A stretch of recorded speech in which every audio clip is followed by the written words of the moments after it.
It was full steam ahead on the island of Sodor. All the engines were running on time. They wanted to finish their work quickly because tonight was Halloween.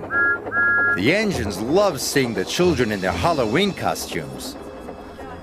And the engines loved to hear tales of ghostly engines and scary steam trains. That evening, Sir Topham Hatt came to Tidmouth Sheds. "Thomas and Emily, you must go to the smelter's yard," he said. "An important delivery of iron must be collected right away." "Yes, sir," they puffed. Percy thought the smelter's yard was spooky. He was worried about his friends.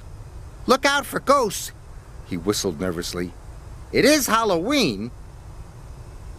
"There's no such thing as ghosts," Thomas said cheerfully.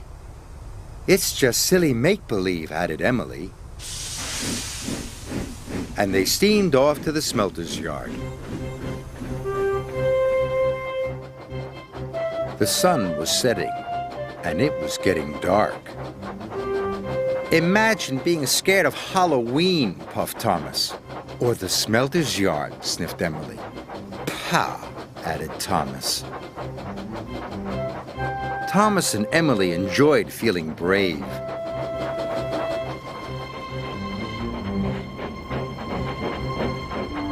But when they got to the smelter's yard, it was very spooky.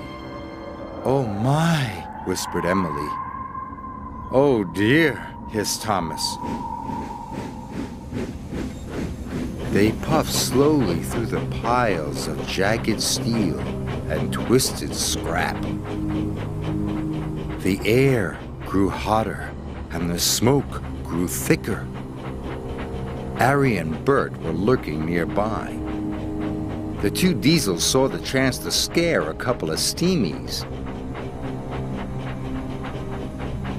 When Thomas and Emily rolled by, they moaned and groaned. It sounded spooky.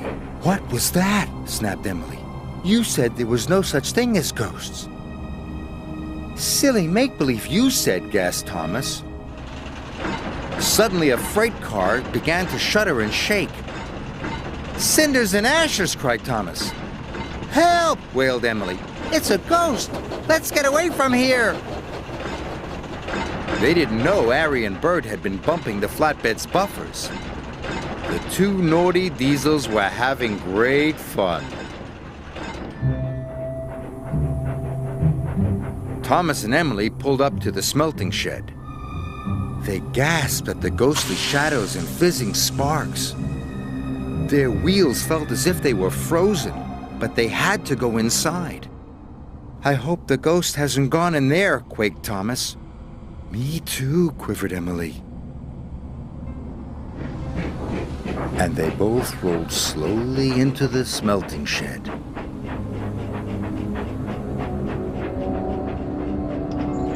Inside, chains clanked and strange shadows danced across the walls.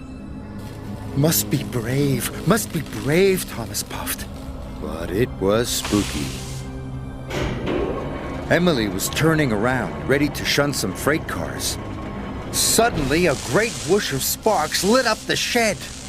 "Bust my buffers!" cried Emily. Emily was scared. She didn't notice the huge white tarp. It fell, covering her from funnel to footplate.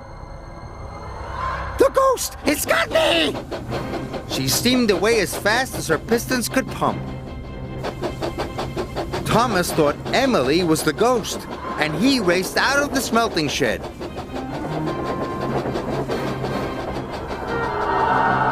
"The ghost is after me!" cried Thomas. Harry and Bert thought Emily was the ghost too, and they raced away. Thomas was right behind them, and Emily was right behind Thomas.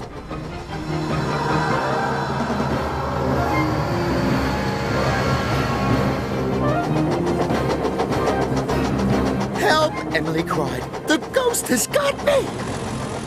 Harry, Bert, Thomas, and Emily raced towards Tidmouth Sheds.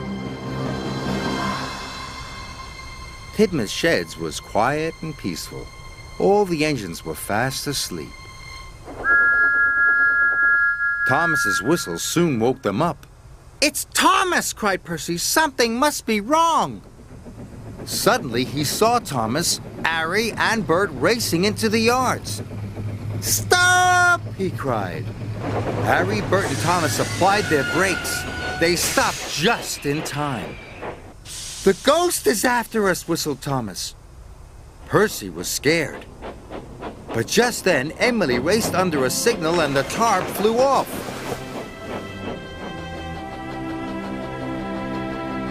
"That's no ghost," said Percy. "That's Emily." The engines didn't feel scared anymore, but they did feel foolish. Sir Topham Hatt arrived wearing his pajamas. "What is all this fuss and bother?" he boomed. "It has caused confusion and delay." "But, sir," cried Thomas, "the flatbeds were rattling." "And we heard moaning," said Emily. "And groaning," added Thomas. Sir Topham Hatt looked at Harry and Bert. "Do you know anything about this?" he asked sternly. "It was us, sir," Bert mumbled. "For your punishment, you go back and collect the iron at once," said Sir Topham Hatt. "Yes, sir," said Harry and Bert, and they rumbled away.